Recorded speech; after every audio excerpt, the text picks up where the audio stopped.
Le Vesak, c'est un jour très important pour les bouddhistes du monde entier parce qu'on célèbre la naissance du Bouddha, on célèbre son éveil et on célèbre son parinirvana, c'est-à-dire le jour où il a quitté son corps. Donc nous avons souhaité, nous, les centres bouddhistes d'Île-de-France, sous l'égide de l'Union bouddhiste, organiser cette cérémonie.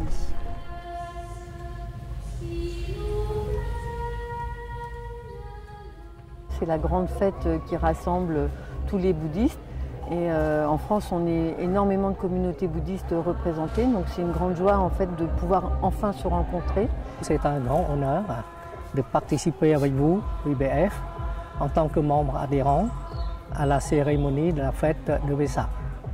Nous sommes là actuellement venus avec 4 moines, dont certains sont venus spécialement du Cambodge, participer à cette grande fête. Et ce matin, ils ont récité les paroles de Bouddha.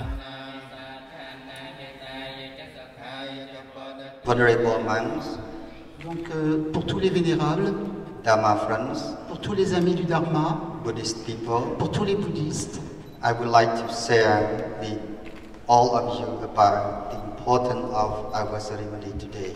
donc c'est une cérémonie importante pour nous aujourd'hui. Le Sutra du cœur est un texte central du bouddhisme et il est probablement le texte bouddhique le plus connu, l'un des plus importants. Il est fréquemment récité par les moines et les bouddhistes laïcs. Il est appelé Sutra du cœur car il contient le cœur de l'enseignement de la Prajnaparamita, également appelé la perfection de la sagesse.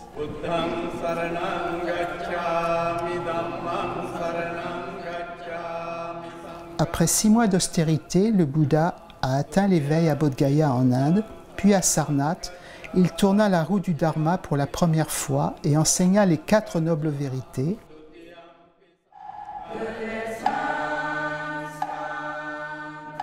Et c'est au pic des vautours que le Bouddha enseigna le Sutra du cœur.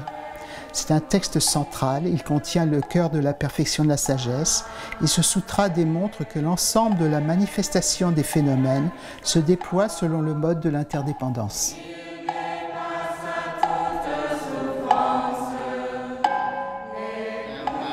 La pagode de Vincennes appartient à la mairie de Paris.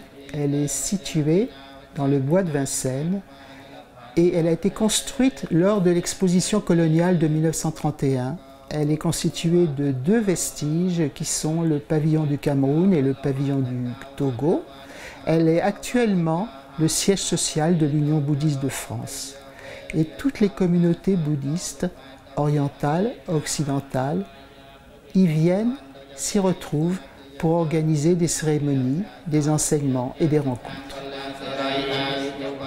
C'est exceptionnel en fait de pouvoir rencontrer toutes ces traditions ensemble et mélangées ici. Comme disait le Bouddha, ne croyez pas ce que je vous dis, étudiez, réfléchissez. Et il s'agit déjà dans un premier temps de rencontrer les communautés pour trouver, je dirais, la communauté qui nous inspire sur le chemin.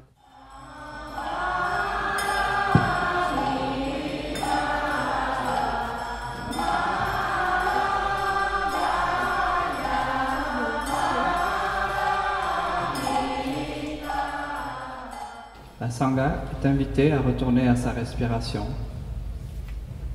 Ainsi, notre énergie collective de pleine conscience nous rassemblera en un organisme, coulant comme une rivière, sans plus aucune séparation.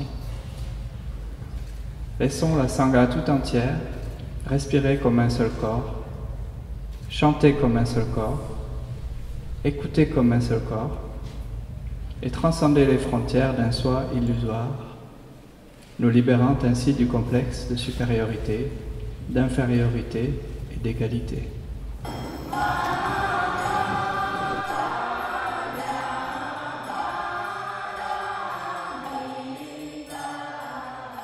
Ce que vous voyez actuellement, c'est une procession qui porte les reliques du Bouddha. Elles ont été trouvées en Inde au XIXe siècle à l'occasion de l'écroulement d'une stupa qui appartenait à la famille Shakya, la famille du Bouddha Shakyamuni. Et elles s'y trouvaient depuis plus de 2000 ans. Elles ont été confiées à la Thaïlande, qui était le seul pays bouddhiste en 1898 à ne pas être colonisé. Une prédiction annonce que les reliques quitteraient la Thaïlande pour l'Occident et 111 ans plus tard, en 2009, les autorités religieuses bouddhistes de Thaïlande ont décidé d'offrir les reliques à un pays européen. Leur choix se porta sur la France, qui est le pays des droits de l'homme, et plus précisément sur Paris, comme ville symbole de la diversité du bouddhisme. Les reliques sont confiées officiellement à l'Union bouddhiste de France, qui en assure la conservation. C'est avec un grand plaisir que nous nous réunissons tous aujourd'hui ici, toutes les communautés réunies, pour célébrer ce jour du Vesak. Il y a des communautés du sud-est asiatique, du Vietnam, des communautés de Sri Lanka, des communautés du Cambodge, tibétains également, français bien sûr, avec tous les pays d'Europe, pour célébrer le Vesak, pour chanter ensemble toutes les louanges du Bouddha, pour que toutes ces prières montent dans le ciel et pour que la terre redevienne une toute petite terre, unie, réunifiée et paisible.